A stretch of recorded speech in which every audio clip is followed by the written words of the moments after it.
Merci, cher ami. Tout d'abord, je tiens à remercier l'ensemble du bureau des deux sociétés marocaines de chirurgie digestive pour leur invitation, pour parler d'un sujet certes problématique et qui intéresse effectivement l'équipe multidisciplinaire. Tout d'abord, si on peut voir, comme vous le savez, c'est une complication que personne n'aimerait avoir, mais eu égard à notre pratique quotidienne, dans notre carrière, automatiquement on aura ce genre de situation, qui est une complication sévère et désespérante. Comme vous le savez, c'est une communication anormale entre le tube digestif, soit au niveau de la surface cutanée, on parle de fistules externes qui sont les cas les plus fréquents, ou bien au niveau de l'organe de voisinage. Et donc, c'est un problème de fistule interne. C'est quelque chose qui n'est pas rare. Je vous ai dit 5200 en France à peu près. On n'a pas de statistiques d'ordre local, mais chacun a ses séries à l'échelle nationale au niveau des CHU. La mortalité n'est pas négligeable, 35%, eu égard à la complication d'abord loco-régionale, puis systémique, et puis sur le malade survie, automatiquement des complications d'ordre nutritionnel. Alors, les étudiants, je passe très rapidement, puisque vous m'avez dit que 12 minutes, c'est essentiellement la pathologie d'urgence, les occlusions, les péritonites, et aussi la chirurgie carcinologique. Et malheureusement, on continue de voir de la chirurgie carcinologique dans le stade d'urgence, notamment les tumeurs occlusives qui sont non négligeables. Et la chirurgie, bien sûr, biliopancréatique. Il y a les facteurs de risque, je passe très rapidement, donc c'est des complications que vous savez, c'est des facteurs de risque que vous savez, sur lesquels on peut intervenir au niveau de l'étape chirurgicale. Il y a le caractère urgent, les lésions intestinales qui sont chroniques, notamment les maladies inflammatoires, la distension abdominale, le syndrome occlusif est très important aussi dans la genèse de ces fistules-là.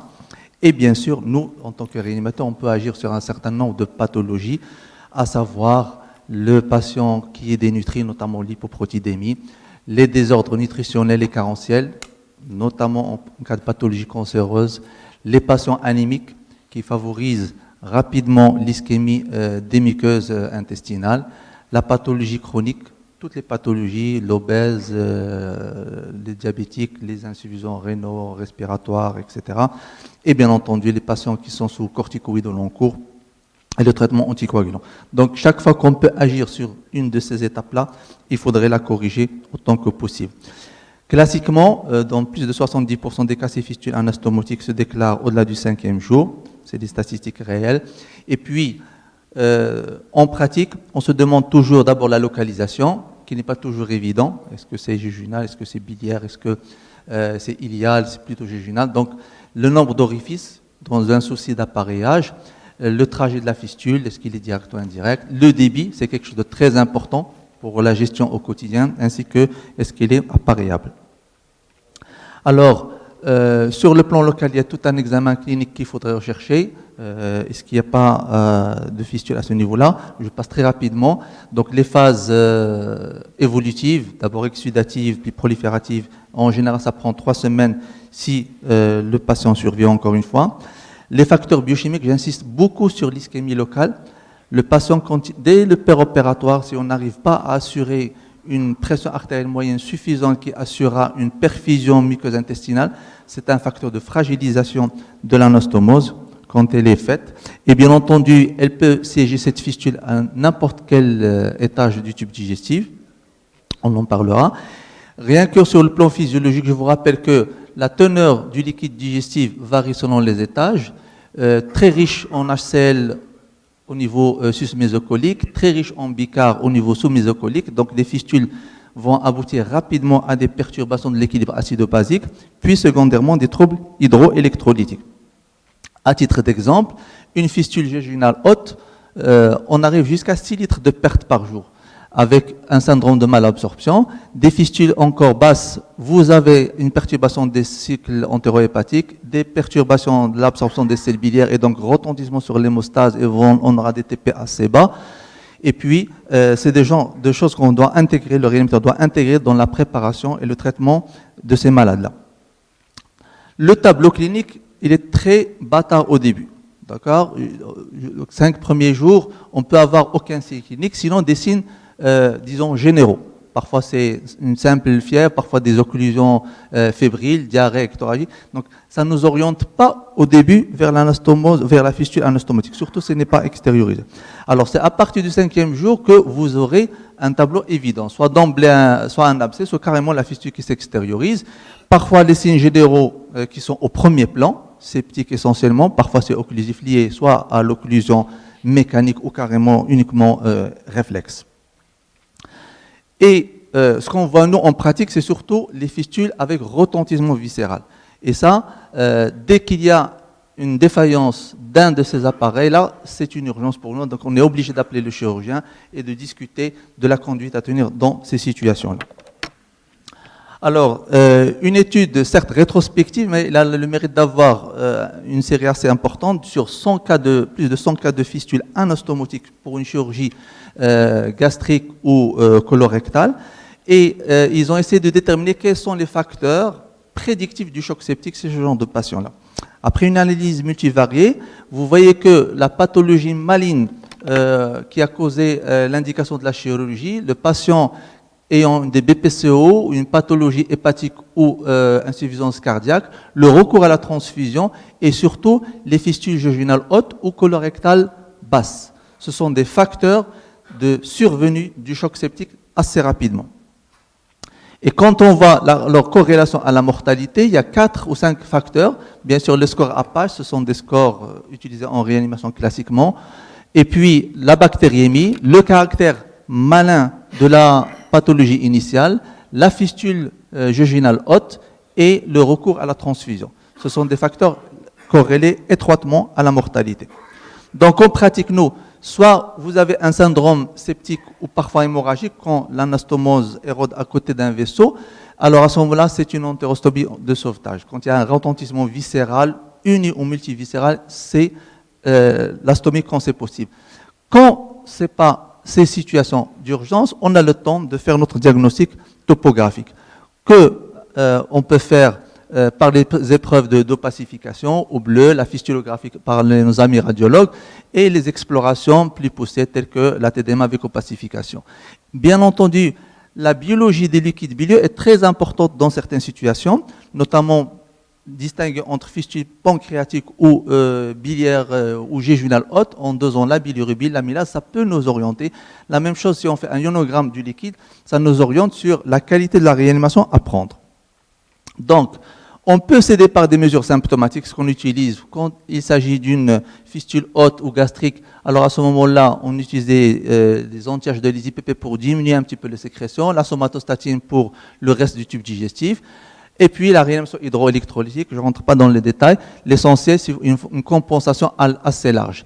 L'antibiothérapie, 2 principes. D'abord, elle doit être très précoce, à forte dose, avec des associations d'antibiotiques qui puissent élargir le spectre, parce qu'on a des anaérobies, on a des coccidiogrames plus, notamment les entérocoques, et on a des BGN de plus en plus résistants. Et bien entendu, dans certaines situations, on pourra en parler, on peut ajouter un anticandidosique. Le support nutritionnel est très important, on le détaillera tout à l'heure. Rien que la qualité de la nutrition permet de diminuer la vitesse du transit. Le fait d'alimenter le tube digestif fait baisser le débit de la fistule, quand c'est possible bien entendu, on avale. Sinon, c'est l'alimentation parentale. Donc, en résumé, on va appareiller la fistule, on va assister sur le plan nutritionnel, la chimiothérapie, comme je l'ai dit, la sandostatine, les IPP, etc., l'antibiothérapie large et la discussion avec nos amis chirurgiens. Faut-il reprendre le patient, oui ou non? Alors, les indications, je ne rentre pas dans les détails. Il y a un seul maître mot, c'est que dès qu'il y a des conditions de défaillance multiviscérale, on temporise quand il y a des facteurs de diurèse horaire corrects, l'hémodynamique est stable, pas de signe de toxi-infection, pas de signes abdominaux, le transit est présent, on temporise. Quand ça ne va pas, il faut aller à la chirurgie. Et justement, ce temps chirurgical, il est crucial et discriminant en matière de résultats chirurgicaux. Il ne faut pas intervenir trop tard. Bon, les principes, vous les savez, je ne rentre pas dans les détails, soit c'est une intervention en urgence, soit des interventions de réparation à froid, quand la fistule ne se tarit pas et ça retentit sur l'état général, mais il n'y a pas de grande défaillance viscérale, à ce moment-là, on peut proposer une intervention à froid. l'évolution, un certain nombre soit le patient guérit, mais il y a un certain nombre de complications qui guettent le patient à tout moment, notamment les collections abdominales profondes qu'on n'arrive pas à drainer correctement. Donc, globalement, la mortalité, comme je vous ai dit en introduction, c'est aux alentours de 35%. Et ce taux augmente au fur et à mesure que l'intervention est tardive, que le débit de la fistule est important. Vous voyez 5% lorsque le débit est moins de 200 ml par jour, jusqu'à 30% lorsque le débit est 1,5 litre. Selon le siège, plus c'est bas situé, notamment colo-anal ou colorectal, plus c'est mauvais. La même chose lorsqu'on est très proximal au niveau du génome, parce qu'il n'y a pas de possibilité d'alternative chirurgicale à faire. En général, la guérison avec le traitement médical aux alentours de 1 mois, un peu plus pour le double à peu près lorsqu'il y a un traitement médico-chirurgical. Il y a des critères de guérison qui favorisent un petit peu. Ce qui favorise la guérison, c'est lorsqu'on a une fistule qui apparaît tardivement, lorsque le débit est faible, lorsque la fistule est siège dans un segment mobile extériorisable. Tout ça, c'est des facteurs qui favorisent la guérison. L'importance du traitement loco-régional, parce qu'il faut assurer un drainage externe étanche. Vous savez mieux que moi que l'ensemble des dégâts que provoque une fistule biliaire au niveau de la peau. La quantité des pertes doit être quantifiée de façon journalière. Possibilité, quand c'est possible, d'irriguer, et c'est encore mieux. Et la même chose pour la réinstillation. On en parlera tout à l'heure à la discussion si vous voulez. Alors, le chapitre de la nutrition est capital pour la gestion de ces fistules. D'abord, déjà en préventif, c'est connu que plus le patient est dénutri, plus le risque de fistule est grand. N'en parlons pas du pronostic de façon globale. Alors, quand on parle de dénutrition, vous avez des critères de dénutrition. Bien sûr, un IMC aux alentours inférieurs à 18,5. Et vous voyez, parce qu'on insiste toujours sur la mortalité chez les obèses quand ils dépassent un IMC de 35-40, c'est vrai que la mortalité augmente, c'est vrai que la morbidité augmente, mais ça n'a aucune mesure avec les complications qui surviennent pour le même type de chirurgie chez les patients dénutris. On augmente les risques de mortalité pratiquement de 1,3 et de presque 2 pour le patient dénutri dès qu'on descend au-dessous de la norme de la fourchette de 12,5 par kilo par mètre carré. Donc, on recherche systématiquement la perte de poids. Dans les 6 mois, plus de 10% nécessite une correction de cette dénutrition. La même chose pour l'albumine. Nous avons parlé tout à l'heure que l'hypoprotéinémie est moins de 50, mais encore plus l'albumine. Et on exige, quand il s'agit d'une pathologie tumorale colique ou colorectale, plus de 35 grammes par litre comme facteur pronostic pour éviter le risque de fistule.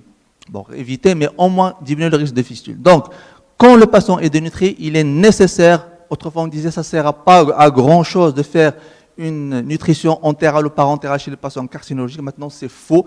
C'est démontré qu'au moins une nutrition par un patient dénutri de 10 à 15 jours permet d'assurer, d'augmenter un petit peu les chances de suite post-opératoire moins compliquées, notamment en termes de fistule. Donc, quand c'est possible, nutrition entérale hypercalorique. Quand ce n'est pas possible, une tumeur ou le tube digestif n'est pas exploitable, on utilise une nutrition parentérale.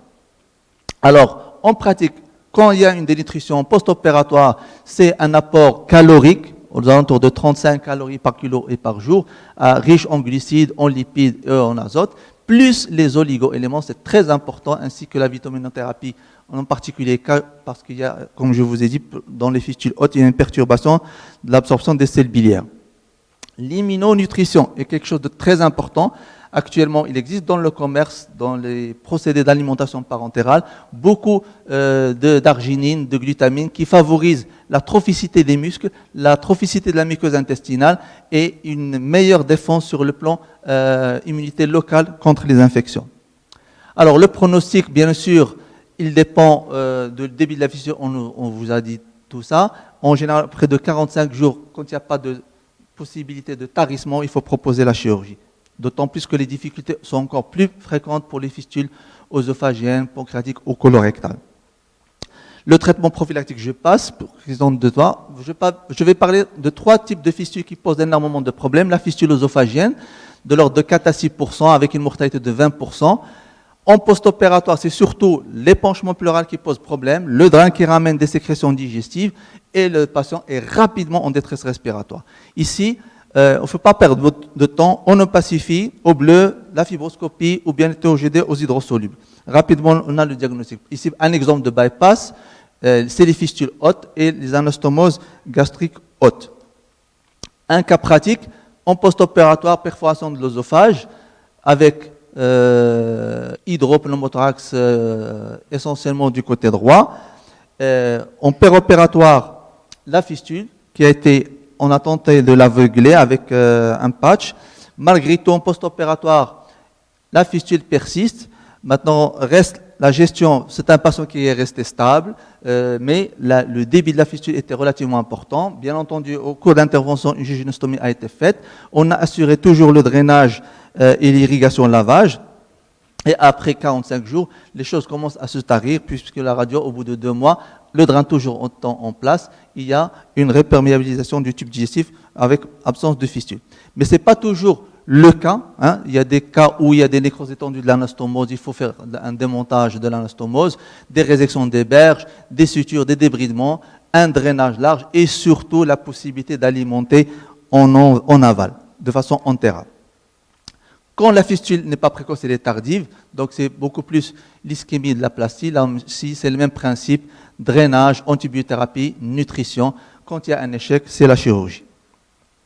Maintenant, il y a une place de plus en plus à l'endoscopie.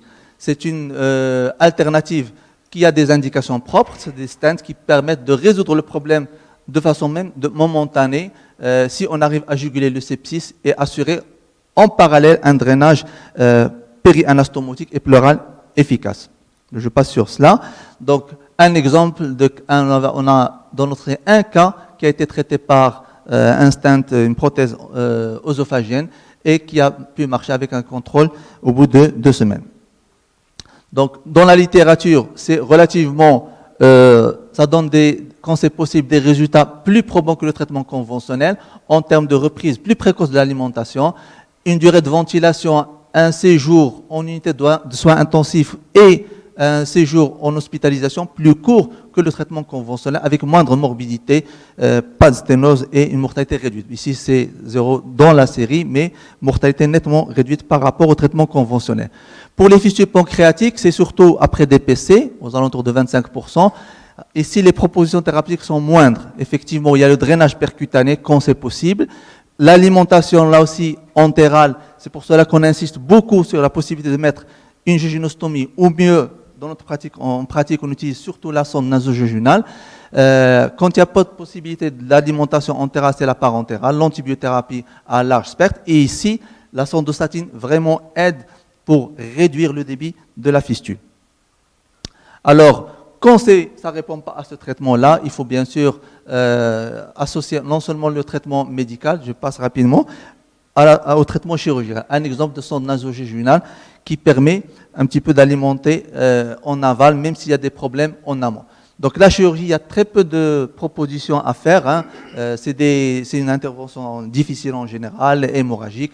Il y a des critères cliniques pour la reprendre, mais c'est toujours une discussion entre les chirurgiens et les réanimateurs. À quelle date? Donc, ce qui est sûr, c'est quand on est convaincu qu'il y a une fistule et que n'a pas l'air de se tarir, il faut intervenir rapidement parce que trop tard, c'est des résultats décevants et toute la littérature est en faveur de cela. J6, 30% de mortalité, J18, 64% de mortalité. J5, entre 0 et 15%, avec une mortalité plus importante lorsque le drainage percutané n'est pas efficace. Alors, je termine par les fistules basses rectocoliques. C'est essentiellement après une néoplasie, bien entendu, 8 à 16% pour l'anastomose rectale, colorectale basse, 2 à 8% pour la colo-anale avec réservoir.